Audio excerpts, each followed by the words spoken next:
Good afternoon, Primary 2, and welcome to our next lesson on the Big Garden Birdwatch. As I've already said, we are going to be doing a wee bit of science based on the Big Garden Birdwatch, and this afternoon I'm going to introduce you to our Big Garden Birdwatch fact file. I'm going to go over our learning intention for today's lesson, and I'm going to show you how you can complete your fact file on garden birds. Our learning intention for today is that we are learning to complete a fact file on garden birds. So it's a fairly simple learning intention, but we have got quite a lot of success criteria that I will be looking for you to be able to complete your fact file today. A fact file is somewhere where we can put information, or we could give somebody a fact file and they could learn something new about a topic that maybe they didn't know. So we're going to have to put some facts in our fact file. So our first success criteria is that I can draw a garden bird that I have seen in my garden. Your second success criteria is that you can try and identify that bird. Now what I mean by that is that you can look at the bird and you say, oh, I know that bird, it's a robin. But if you're not sure of some birds, there are different ways that you can find out. Obviously I have a poster here, and I can see a robin here, and most of us know that a robin has a red breast, and that's how we can identify a robin. And then there's a few facts on here. One of the facts about a robin is its habitat. Now it likes to live in the garden and woodland, which makes sense because we have got lots of robins in our gardens. Nesting. Now where does a robin like to nest? Now robins quite often like to nest in unusual places. Quite often if you've got little things in your garden like teapots or old kettles, you would find robins nesting in funny places like that, in little holes. So it says that they like to nest in holes or in banks. And then the last thing it tells us is what food a robin likes to eat. So the facts on this poster are that they like to eat insects, worms, fruit and seed. Now robins, I know because I quite often get them in the garden and they like to chase each other. The male robin can be very territorial. So it's quite unusual to have more than a pair of robins in your garden. Sorry boys and girls, you will notice that my door opened up there and it was this little rascal coming in to say hello again. So she wanted to be part of the lesson. So Rosie wanted to get involved. Final success criteria is that you can do a little bit of research into your bird that you see in your garden. Now, one of the best places that you can look that can help you to identify a bird, so if you happen to look out in your back garden and you don't recognise a bird, then what you can do is you can go to the RSPB website. Now, I have linked this into our daily planner for today. But if you see a bird in your garden that you don't recognise, you can go into that and it'll actually ask you some questions like, what colour are my feathers? What size am I? Am I a big bird or a small bird? And as you enter those facts in, it will help you to identify birds that maybe you don't know. But like on this poster, most of the birds that you have got in your garden, we will probably recognise. There are one or two unusual ones that you might not recognise. But we've got things like blackbirds. Now they're very common in our gardens. You've got a male blackbird and a female blackbird, and you can tell them apart by the colour of the beak.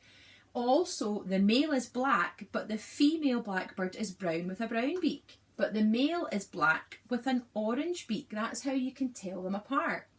Now, a blue tit. That is a very common bird in our back gardens, and it's very obviously a blue tit because it's got blue feathers. Another very common bird that I have got in my garden is a chaffinch. Now a male chaffinch is a very pretty bird. He has got a warm coloured chest, kind of orangey peachy coloured feathers on his chest, and he's very, very beautiful. He's also got grey feathers on the top of his head. Now, I think Anna Hat in my class said that they had a seagull. Now, seagulls are more common in the spring and the summertime than they are in the winter time, but you can get common gulls in your garden. You might also remember that I said that you can get woodpeckers in your garden. They're a little bit more unusual, and they particularly like to eat nuts on a bird feeder. So if you've got a nut feeder in your garden, then that's when you're most likely to see a woodpecker. Now moving on to our afternoon's activity. Inside your home learning pack, you have got a little fact file that looks like this, and it says the Big Garden Bird Watch. Now this is my one. This is the size of your one here. Yours is about half the size of mine.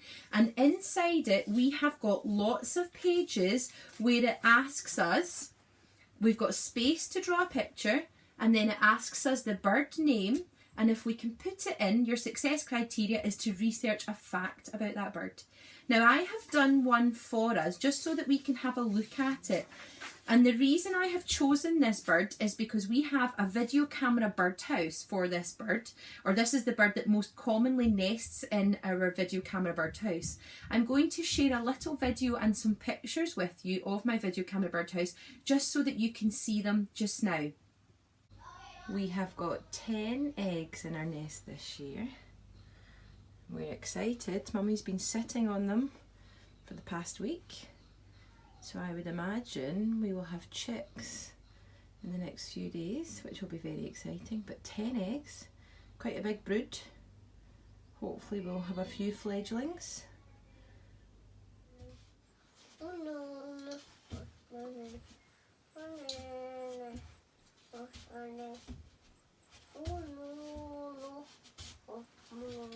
And there's the poo.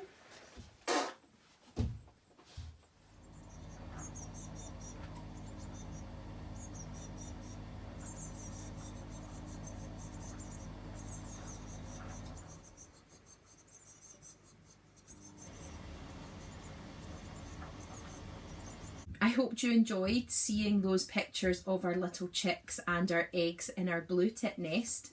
So this is my picture of a blue tit. You can see that I have drawn the feathers, and a blue tit has quite a distinctive black line across its face, which helps us to recognise it as a blue tit. Oh, I'm going to let Rosie out, boys and girls. On you go, Rosie. There are other types of tits, like a great tit, which has a dark stripe of feathers down its chest, which makes you recognise that bird as a great tit. A blue tit doesn't have that. It has got bright yellow feathers on its chest, and then it has the bluey green feathers across its back. So this is the picture that I have drawn of a blue tit. You'll notice that I have filled the whole area in. You know that Mrs. McGonagall doesn't like teeny tiny pictures. I really like it when you're drawing a picture if it fills all of the space that you have got. So this is my fact about a blue tit, and the reason I know this fact is because we have had blue tits nesting in our birdhouse before.